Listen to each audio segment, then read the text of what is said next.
ಕರ್ಮ ನಿರಂತರಂ ಪಾಪ ಪುಣ್ಯಂ ದೈವನಿಯಂ. ಪಾಪ ಪುಣ್ಯಗಳ ಮೇಲೆ ಭೂಮಿ ವಿಕೋಪಕ್ಕೆ ಹೋಗುತ್ತೋ ಅಥವಾ ನಮ್ಮನ್ನು ಶಾಂತತೆಯಾಗಿಡುತ್ತೋ ಅನ್ನೋದು ಅವಲಂಬಿತವಾಗಿರುತ್ತೆ. ಸ್ನೇಹಿತರೆ, ಈ ಅವಘಡಗಳು, ವಿಕೋಪಗಳು ಹೇಳಲಿಕ್ಕೆ ಆಗಲ್ಲ. ಯಾವ ಟೈಮಿಗೆ ಬರುತ್ತೆ, ಹೇಗೆ ಬರುತ್ತೆ, ಯಾರನ್ನು ಕರ್ಕೊಂಡು ಹೋಗುತ್ತೆ, ಯಾರನ್ನು ಉಳಿಸೋಗುತ್ತೆ, ಅಥವಾ ಹೋದವರೆಲ್ಲನೂ ಸರಿ, ಇದ್ದವರಿಗೆ ಎಷ್ಟೋ ಜನಕ್ಕೆ ಯಾಕೆ ಬದುಕಿದ್ದೀವಪ್ಪ ಅನ್ನೋಷ್ಟು ನೋವನ್ನು ಕೊಟ್ಟು ಅಂಗಹೀನರನ್ನಾಗಿ ಮಾಡಿ ಅಥವಾ ಅನಾರೋಗ್ಯರನ್ನಾಗಿ ಮಾಡಿ ಹೋಗುತ್ತೆ. ಇದು ಪ್ರಕೃತಿ ವಿಕೋಪ. ಪ್ರಕೃತಿ ವಿಕೋಪ ಯಾಕೆ ಆಗ್ತಾ ಇದೆ ಅಂತ ಹೇಳಿದ್ರೆ, ಮಾನವನಲ್ಲಿ ನಿಯತ್ತು ಕಡಿಮೆಯಾಗಿದೆ, ಪಾಪ ಕರ್ಮಗಳು ಹೆಚ್ಚಾಗಿದೆ. ಹಾಗಾಗಿ ಪ್ರಕೃತಿಯೂ ಸಹ ಮನುಷ್ಯನ ಪಾಪ ಕರ್ಮಗಳಿಗೆ ಅನುಗುಣವಾಗಿ ಪ್ರಕೃತಿಯ ವಿಕೋಪವನ್ನು ತಗೊಂಡು ಹೋಗ್ತಾ ಇದೆ. ಆ ಭಗವಂತ ತಾನು ಧರೆಗಿಳಿದು ಬಂದು ಶಾಪ ಯಾರಿಗೂ ಕೊಡಲ್ಲ, ಶಿಕ್ಷೆ ಯಾರಿಗೂ ಕೊಡಲ್ಲ. ಪ್ರಕೃತಿಯನ್ನು ವಿಕೋಪಗೊಳಿಸೋದರ ಮೂಲಕ ಮನುಷ್ಯನಿಗೆ ಶಿಕ್ಷೆ ಕೊಡ್ತಾನೆ ಅಂತ ಹೇಳಿ ನಾನು ಹೇಳ್ತಿದ್ದೀನಿ.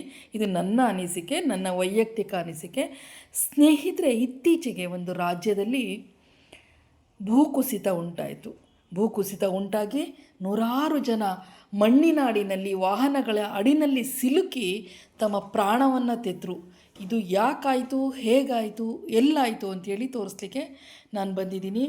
ಇಂತಹ ಘೋರವಾದ ಅವಘಡ, ಪ್ರಕೃತಿಯ ವಿಕೋಪ ನೋಡಲಿಕ್ಕೂ ಮುಂಚೆ ನನ್ನ ಚಾನಲ್ಗೆ ಯಾರು ಫಸ್ಟ್ ಟೈಮ್ ಬಂದಿದ್ದೀರೋ, ನನ್ನ ವಿಡಿಯೋವನ್ನು ಯಾರು ಹೊಸದಾಗಿ ನೋಡ್ತಾ ಇದ್ದೀರಾ ಅವರು ಸಬ್ಸ್ಕ್ರೈಬ್ ಮಾಡ್ಕೊಂಡು ನೋಡಿ. ಇಷ್ಟ ಆದಲ್ಲಿ ಲೈಕ್ ಮಾಡಿ, ಏನನ್ನಿಸ್ತು ಕಾಮೆಂಟ್ ಮಾಡಿ, ಶೇರ್ ಮಾಡಿ, ಸ್ಕಿಪ್ ಮಾಡಿದೆ ನೋಡಿ ಫ್ರೆಂಡ್ಸ್. ಸ್ನೇಹಿತರೆ, ನಾನು ನಿಮ್ಮ ಯೂಟ್ಯೂಬ್ ಗೆಳತಿ ಆಶಾರಾಣಿ, ಮಲೆನಾಡು ಹುಡುಗಿ. ಸ್ನೇಹಿತರೆ, ಇತ್ತೀಚೆಗೆ ಕೇರಳದ ವಯನಾಡಿನಲ್ಲಿ ಭೂಕುಸಿತ ಉಂಟಾಯಿತು. ಎಲ್ಲರೂ ಸಹ ನೋಡ್ತಾ ಇದ್ದಂತೆ ಅನೇಕ ವಾಹನಗಳು, ದೊಡ್ಡ ದೊಡ್ಡ ವಾಹನಗಳು ನಿಂತಿದ್ವು. ಅದು ಇದ್ದಕ್ಕಿದ್ದ ಹಾಗೆ ಭೂಮಿ ಉಕ್ಕಿ ಭೂಮಿಯೊಳಗಿನ ಮಣ್ಣಿನ ಸಮೇತ, ಕೆಸರು ಮಣ್ಣಿನ ಸಮೇತ ಎಷ್ಟು ಮೇಲೆ ಉಕ್ತು ಅಂತ ಹೇಳಿದ್ರೆ, ಸಾವಿರಾರು ಟನ್ಗಳ ದೊಡ್ಡ ದೊಡ್ಡ ವಾಹನಗಳು ತರೆಗೆಲೆಗಳಂತೆ ಉದುರ್ಕೊಂಡು ಹೋಗ್ಬಿಡ್ತು. ನೋಡಿ, ಅಲ್ಲಿ 4-5 ಬಸ್ಸು ನಿಂತಿದೆ, ಅದು ಸಹ ಮುಚ್ಚೋಯ್ತು. ದೊಡ್ಡ ಟ್ಯಾಂಕರು ಈಸಿಯಾಗಿ ಆಟದ ಬೊಂಬೆ ನಾವು ನೂಕಿದ್ರೆ ಹೇಗೆ ಬರುತ್ತೋ ಅಷ್ಟು ಈಸಿಯಾಗಿ ನೂಕ್ಕೊಂಡು ಬಂತು. ಆ ಟ್ಯಾಂಕರ್ ಕೆಳಗಡೆ ಇರಬಹುದು, ಅಥವಾ ಅಲ್ಲಿ 3-4 ಬಸ್ಗಳು ನಿಂತಿತ್ತು ಅದರ ಅಡಿನಲ್ಲಿ, ಅಥವಾ ಅದ್ರ ಒಳಗಡೆ ಎಲ್ಲ ಸಹ ಜನ ಸಿಲುಕಿಬಿಟ್ಟಿದ್ದಾರೆ.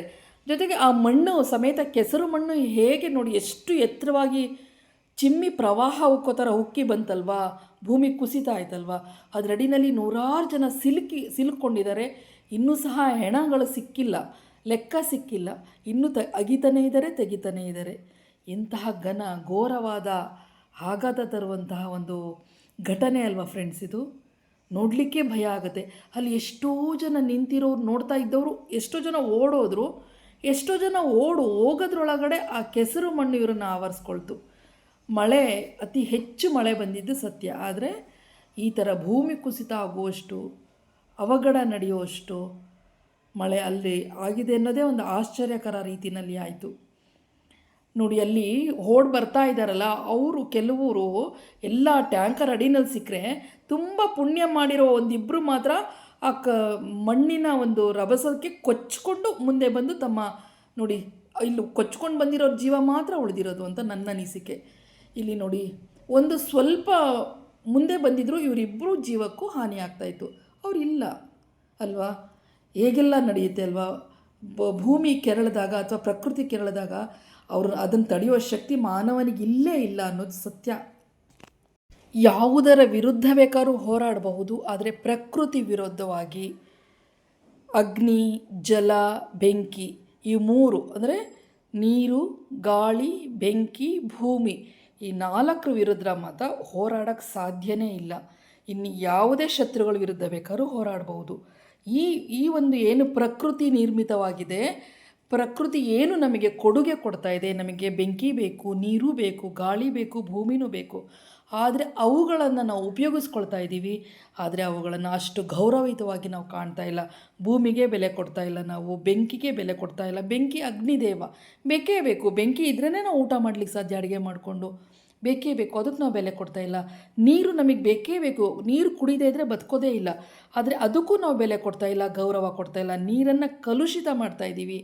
ಭೂಮಿಯನ್ನು ನಾವು ಅಗಿದು ಯಾವುದು ಈ ಅದಿರುಗಳು ಕಾರಣ ಕೊಟ್ಕೊಂಡು ಇನ್ನೇನೋ ಕಾರಣ ಕೊಟ್ಕೊಂಡು ಬೆಟ್ಟ ಭೂಮಿಗಳನ್ನು ಅಗೀತಾ ಇದ್ದೀವಿ ನಾವು ಮನುಷ್ಯ ದುರಾಸೆಗೆ. ಇದೆಲ್ಲದಕ್ಕೂ ಈ ವಿಕೋಪ ಕಾರಣ ಅಂತ ಹೇಳ್ತಾ ನಾನು ಈ ವಿಡಿಯೋ ನಿಮಗೆ ಏನನ್ನಿಸ್ತು ಹೇಗೆ ಅನ್ನಿಸ್ತು ಅಂತೇಳಿ ಕೇಳ್ತಾ ಇದ್ದೀನಿ. ನನ್ನ ವಿಡಿಯೋ ನೋಡಿದ ನಿಮ್ಮೆಲ್ಲರಿಗೂ ಹೃದಯಪೂರ್ವಕ ಧನ್ಯವಾದಗಳು. ಸಬ್ಸ್ಕ್ರೈಬ್ ಆಗಿ, ಕಾಮೆಂಟ್ ಮಾಡಿ, ಶೇರ್ ಮಾಡಿ. Thank you.